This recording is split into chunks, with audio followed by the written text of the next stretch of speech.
Sea bienvenido a su serie La Verdadera Biblia. En esta entrega terminaremos con nuestro tratamiento y análisis del Evangelio de Marcos.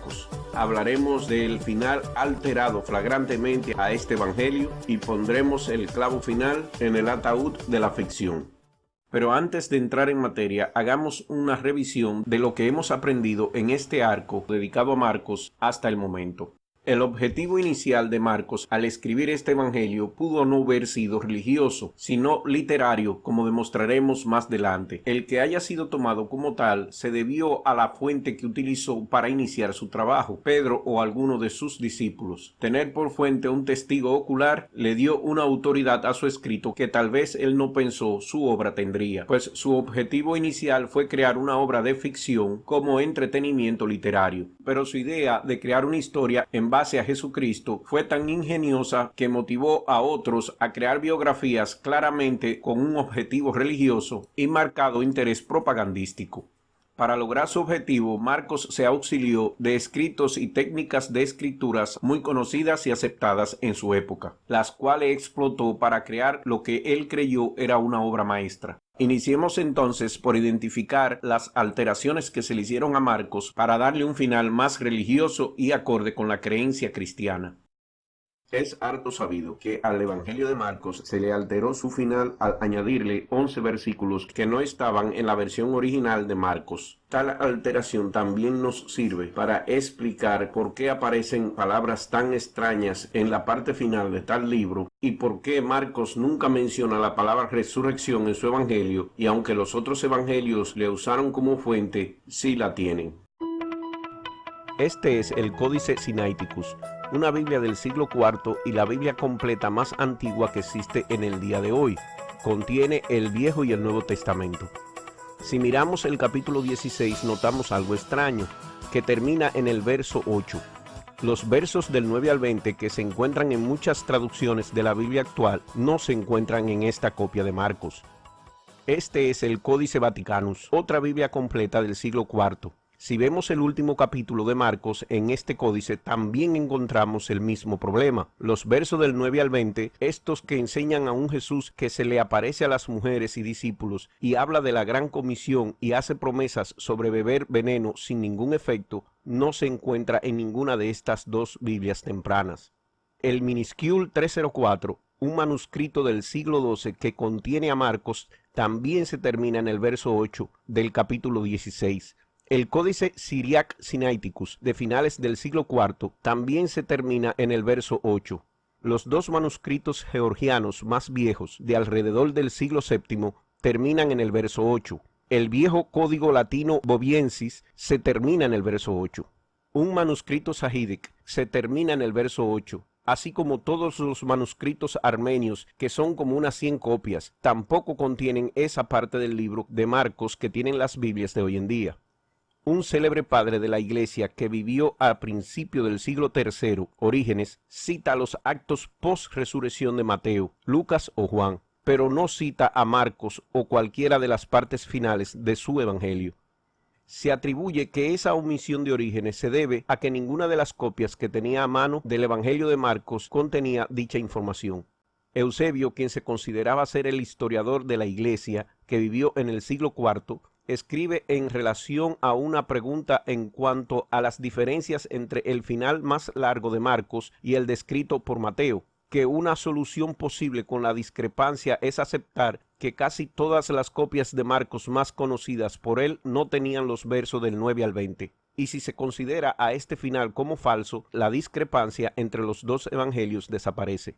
Eusebio dice: para quien aparta este pasaje en específico, podría escribir que el pasaje del 9 al 20 no existe en todas las copias del Evangelio de Marcos. Las copias exactas de Marcos terminan con las palabras del joven visto por las mujeres que les dijo: no temáis, buscan a Jesús Nazareno y a aquellos que le siguen. A lo que más adelante se lee: y habiendo oído esto, las mujeres se fueron y no dijeron nada a nadie, ya que tuvieron miedo, debiendo este ser el final, porque es de esta forma que casi todas las copias de Marcos terminan.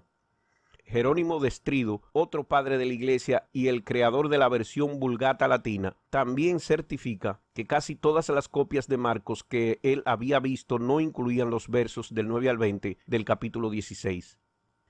Un hecho interesante es que muchas de las copias del Evangelio de Marcos que circulaban en la región occidental del Mediterráneo incluían la versión más larga, mientras las copias que circulaban en la región oriental del Mediterráneo no la tenían. Parece ser que la parte alterada fue añadida a Marcos en Occidente, Roma o Grecia, y la separación geográfica, el mar Mediterráneo, sirvió de barrera para hacer más lenta la diseminación del final alterado. Mucho después en el tiempo la versión más larga se extendió, pero eso sería más tarde como evidencia lo dicho por Eusebio y Jerónimo.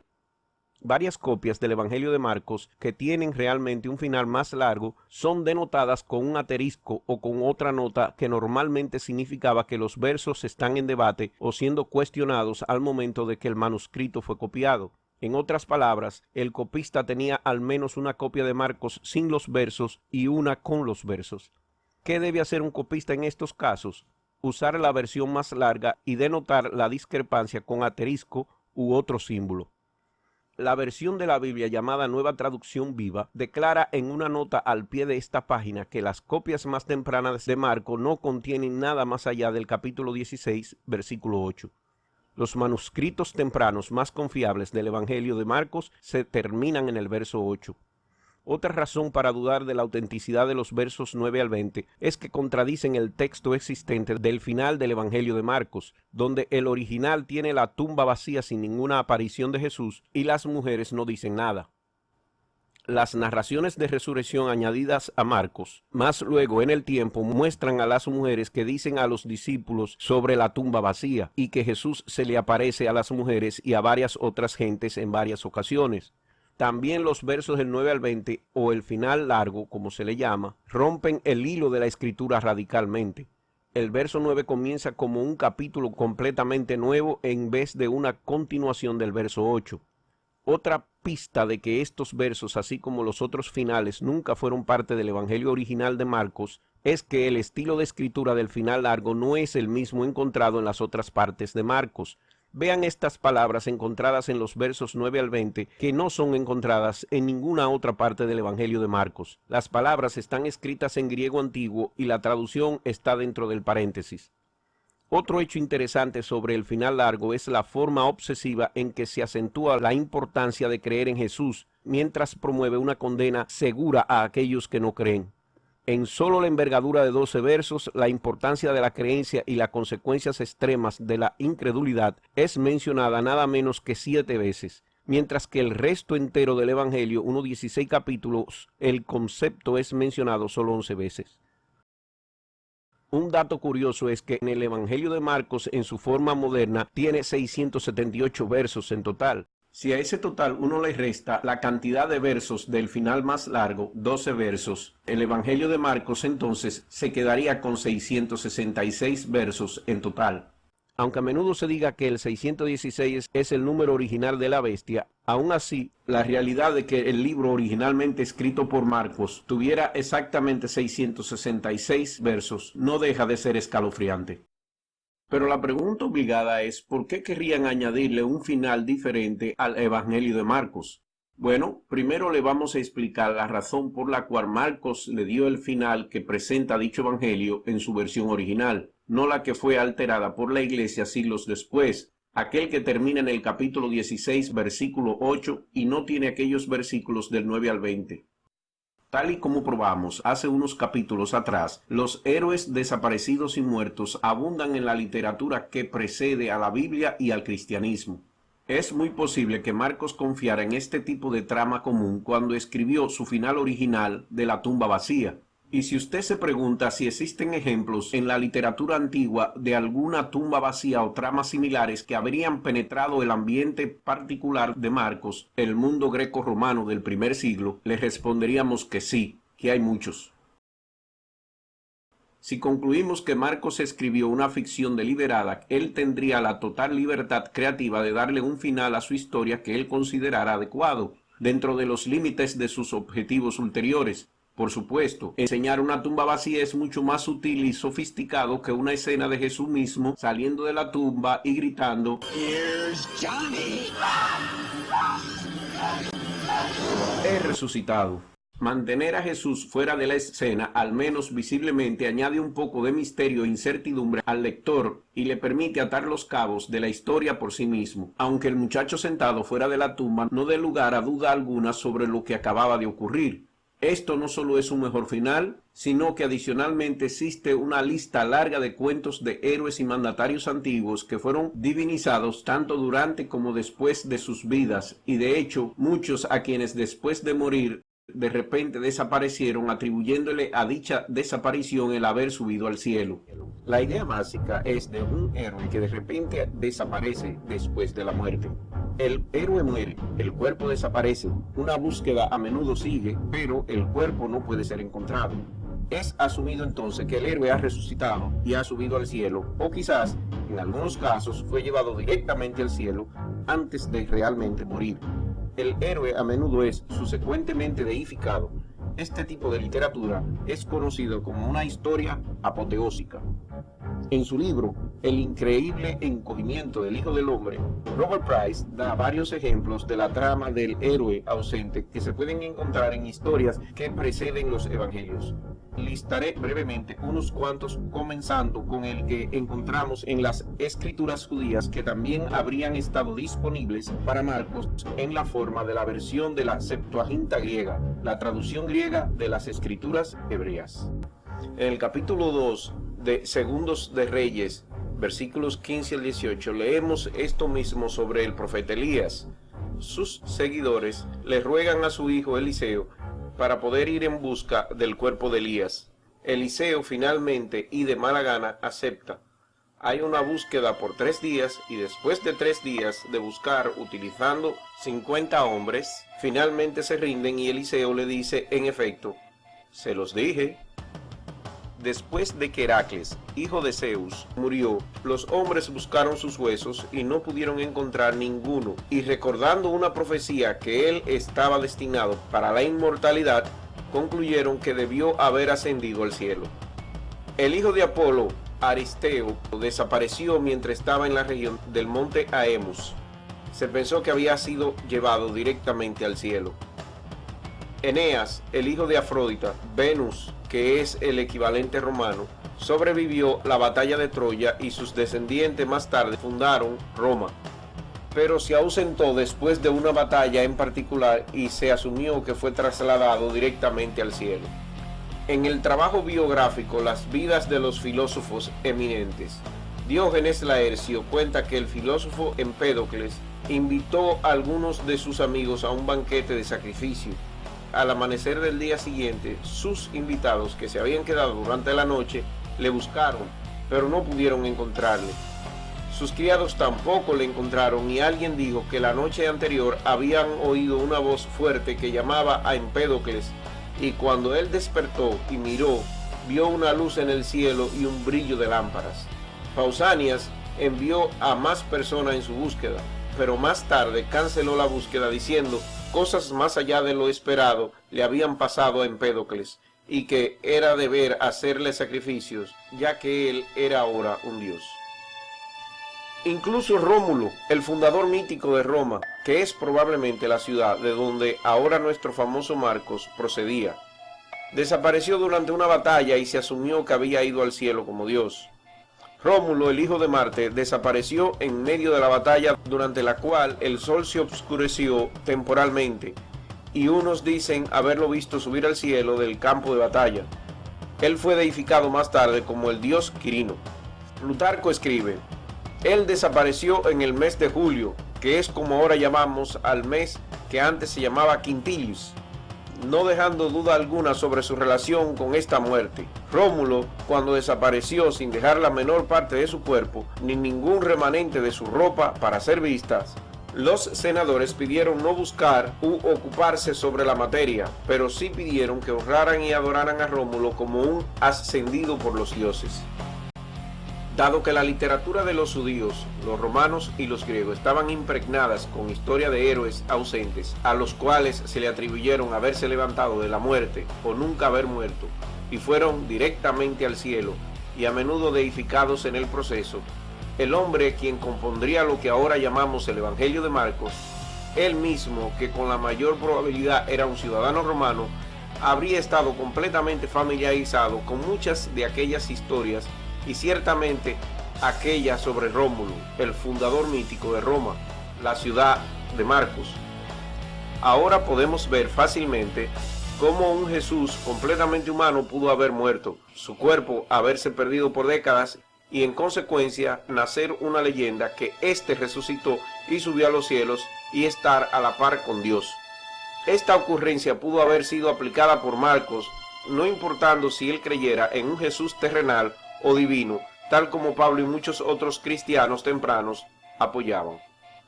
El precedente para el héroe ausente, convertido en deidad, es ciertamente abundante en la literatura a la cual Marcos habría tenido acceso, y esto proporciona una explicación agradable de por qué Marcos no proporciona una aparición de Jesús en su versión original. No había ninguna necesidad.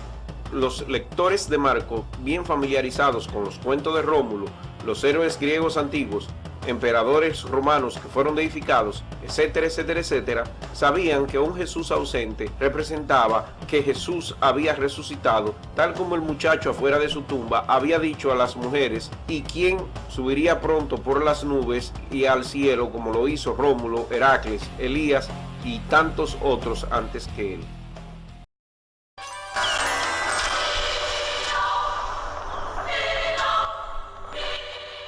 Los 12 versículos añadidos al Evangelio de San Marcos inician en el verso 9 como si fuera una nueva historia, afirmando que Jesús había resucitado, palabra que Marcos nunca utilizó en los 666 versículos anteriores. Afirma que se le apareció a María Magdalena, de la que había expulsado 7 demonios, y contrario a como termina el Evangelio de Marcos, de que no habían dicho nada, en este dice que ella avisó a todos los demás, aunque estos no le creyeron. Prosiguió diciendo que Jesús se le apareció a otros, los cuales tampoco fueron creídos. Por último, Jesús se le aparece a los 11 discípulos y les reprendió por su falta de fe, para más luego ordenarles que vayan por el mundo anunciando las buenas nuevas. El que crea será bautizado y el que no crea condenado. Y los que crean expulsarán demonios, hablarán en lenguas y pondrán sus manos sobre los enfermos y estos se sanarán. Posterior a este intercambio, Jesús ascendió a los cielos y se sienta a la derecha del Padre. Y el último versículo dice que los discípulos salieron y predicaron en todas partes, ayudados por el Señor desde el cielo.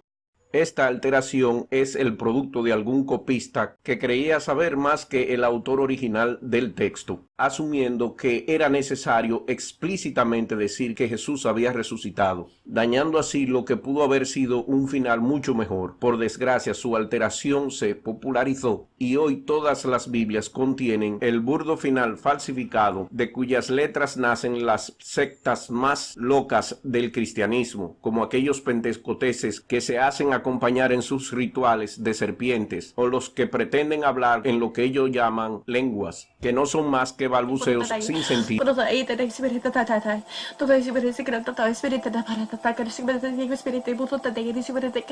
O aquellos pastores o líderes de iglesia que tocándole la frente a sus feligreses, estos caen al suelo en forma de éxtasis y supuestamente sanan de sus enfermedades. Es la base para la creación de las dañinas misiones y los misioneros que van por el mundo adoctrinando incautos y haciendo que países africanos legalicen el abuso de los derechos humanos de minorías. En definitiva, la añadidura de estos versos ha tenido consecuencias nefastas en la historia reciente humana y ha servido de base para la creación de los peores grupos de cristianos intolerantes que el cristianismo ha podido engendrar.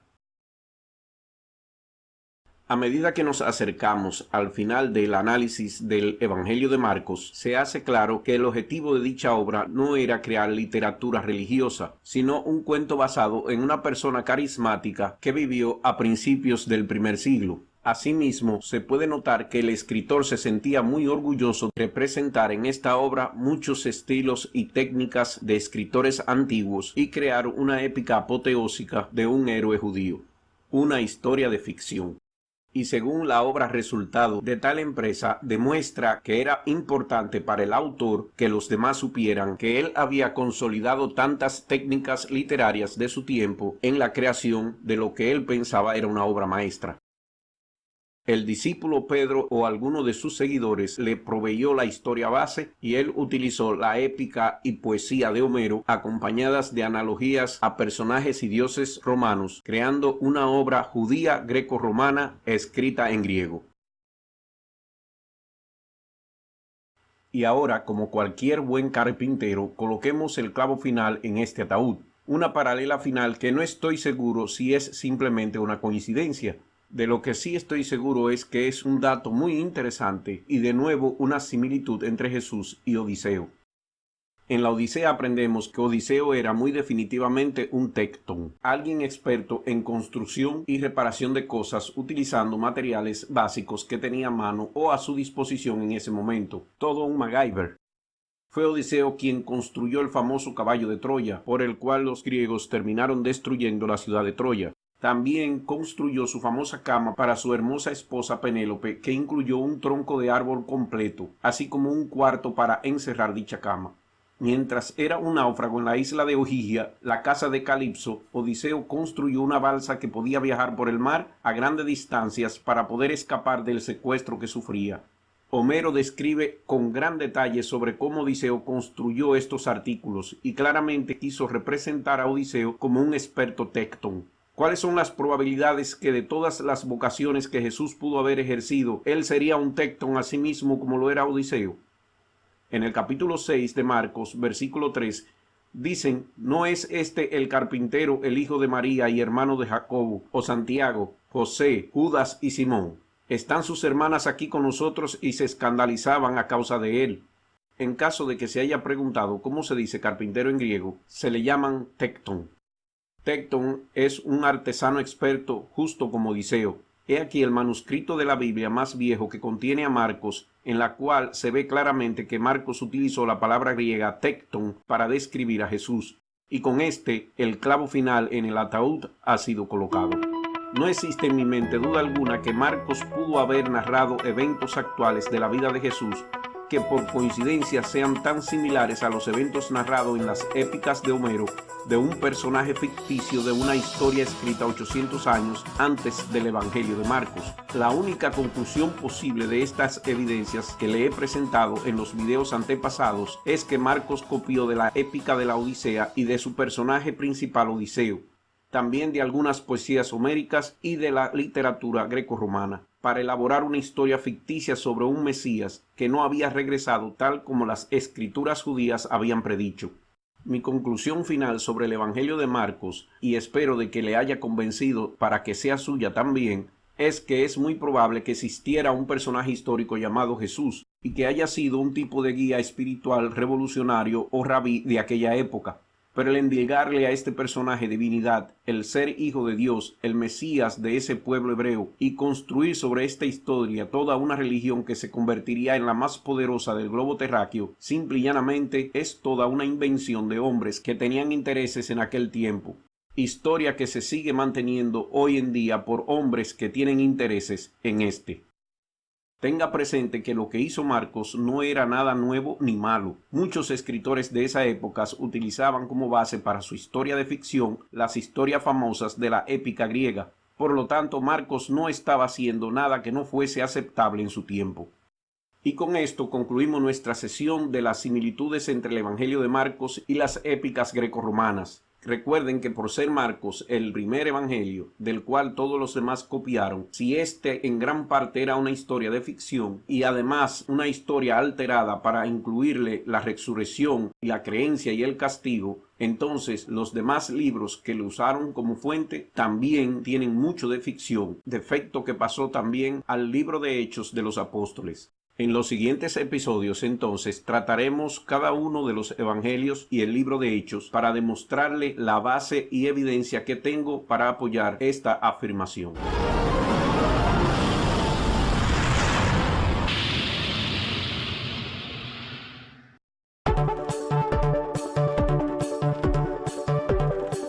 Si desea ayudarnos a hacer mejores videos y con más frecuencia, utilice los enlaces que se encuentran debajo en la caja de descripción para que si desea nos patrocine por videos o mensualmente por Patreon o nos done sin más compromiso por PayPal o tarjeta de crédito. No olvide darle a la campanita y muchas gracias por su audiencia, comentarios y likes.